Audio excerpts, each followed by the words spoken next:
Welcome back to Change Ed. Changed. I am your host, Andrew Kuhn from Montgomery County Intermediate Unit. And I am Tony Marabito from Carbon Lehigh Intermediate Unit. We are here creating a podcast by popular demand that is a under 15-minute podcast focused on all things education, the changes that are happening, and the way that we can all focus on our best practices.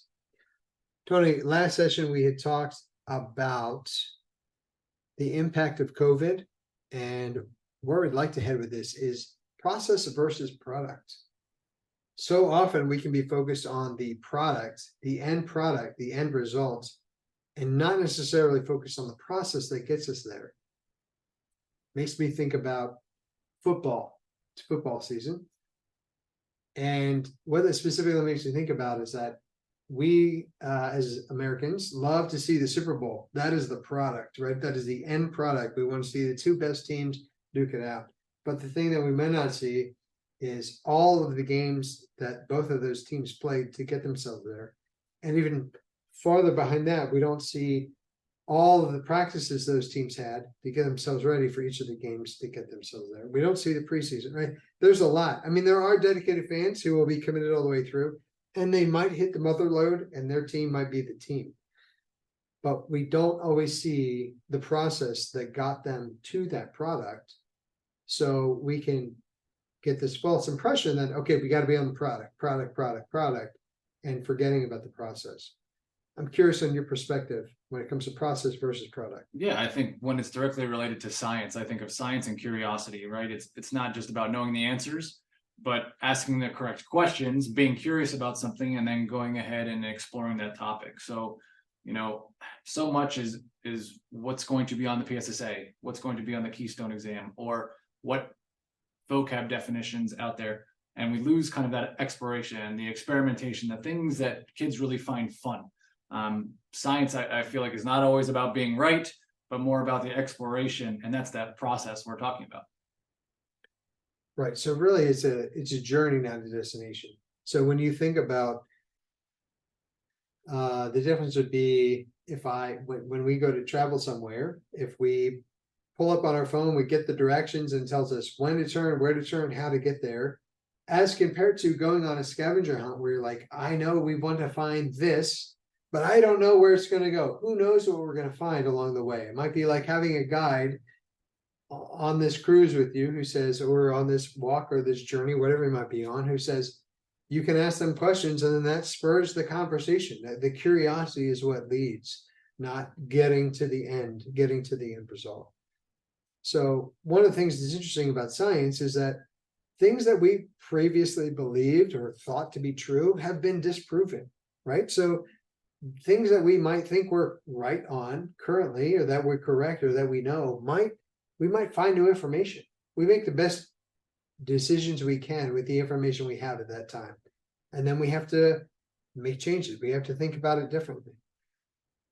So, when I think of examples of this, right, but we said one about, having a GPS give you directions versus a scavenger hunt. Are there other examples that you can think of that might kind of hit home of this process versus a product mentality? So are you leading me towards like a cooking, baking example here? What? Yeah. So, I mean, my father owning a restaurant, I've seen all the ordering processes before, a pizza can be made. So, absolutely, you're kind of putting together all the ingredients, you're experimenting, seeing what tastes good, what doesn't taste good.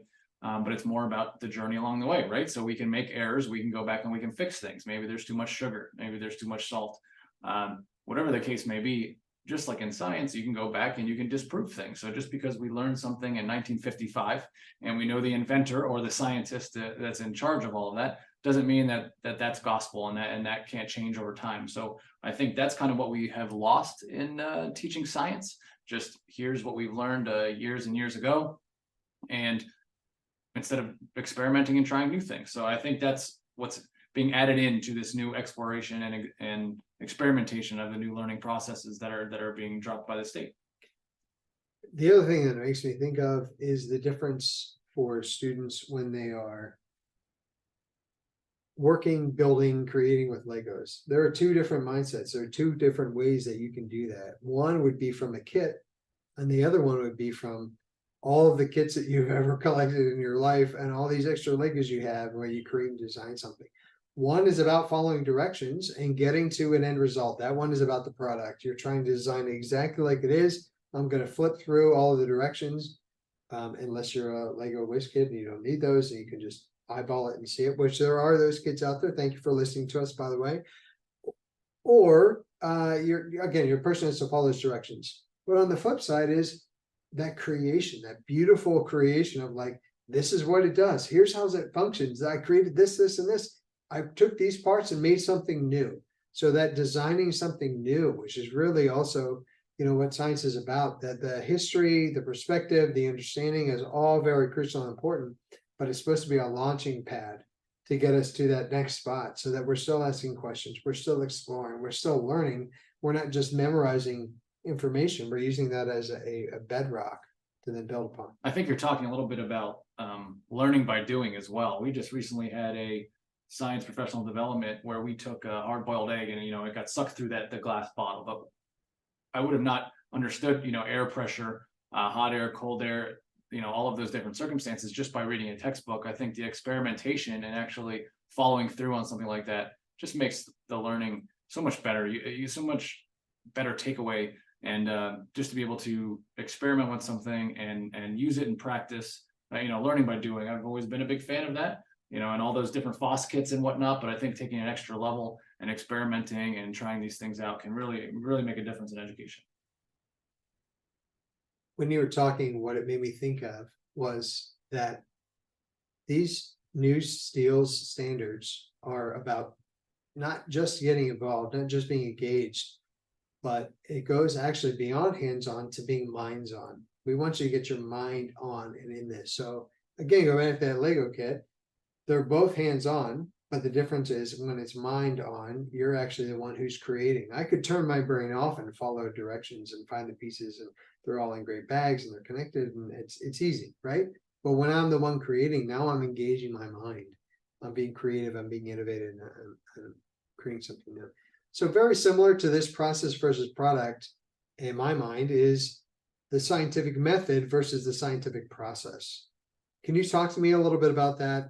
Kind of maybe what the difference would be for our listeners so they can have a good perspective? Sure. I think the method is very much like a one-size-fits-all model checklist, and the process is a way of thinking. So, the first thing that you see in textbooks is the scientific method, and just every step, how everything's it's been the same since its inception. I'm not sure what of the date. We can do a fact checker, see when that was released. But the scientific process is more of thinking, approaching, and analyzing, right? So depending on what you're doing, whether it's a chemistry experiment, physics, what have you, there's all those different thinking pieces, whereas the method is just the steps involved in it. That's kind of how I've explained it to kids and to my other peers.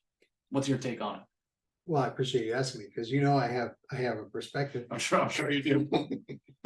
That's why they pay us the big bucks to do this podcast.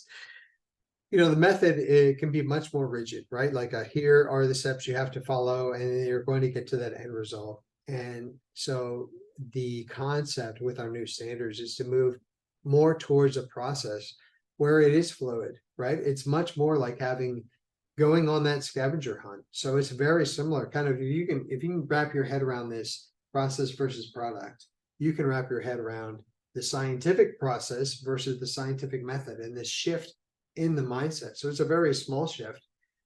But since we're both on the eastern side of the state, I think I can use this analogy and everyone appreciate it. Much like the 76ers, this is a stress. I thought we were going to stay away from this. Go ahead. No, it's still too painful. I'm leaning in. It's trust the process, right? And there's a process that happens, but you don't always get the end result, right? So I know. I think though, anyone would say, anybody involved in sports, that you actually, even though it's painful as a fan, you learn more from your failures than you do from your successes, because you learn what not to do or what you can do differently, and you analyze and you think about it and you pull it. That's a minds-on situation, right?